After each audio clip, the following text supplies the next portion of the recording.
विण दोघातली तुटे ना मालिकेच्या नवीन प्रोमोमध्ये आपण पाहतोय समर स्वानंदीला फोन करून म्हणतोय एक खूप मोठा प्रॉब्लेम झाला आहे, मी पत्ता पाठवतो, बाबांना घेऊन तुम्ही ताबडतोब तिथे पोहोचा.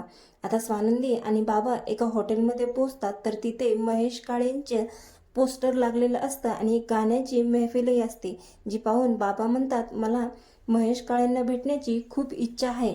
तेवढ्यातच समर बाबांना वाढदिवसाच्या शुभेच्छा देतो आणि महेश काळेही तिथे आलेले असतात. हे पाहून बाबांना खूप आनंद होतो आणि गायक महेश काळे सर म्हणतात, तुम्ही खूप नशीबवान आहात, तुम्हाला समरसारखा नवरा मिळाला आहे. कारण समरने हे सगळं सरप्राईज स्वानंदीच्या बाबासाठी केलेलं असतं, बाबांना आनंद व्हावा म्हणून केलेलं असतं.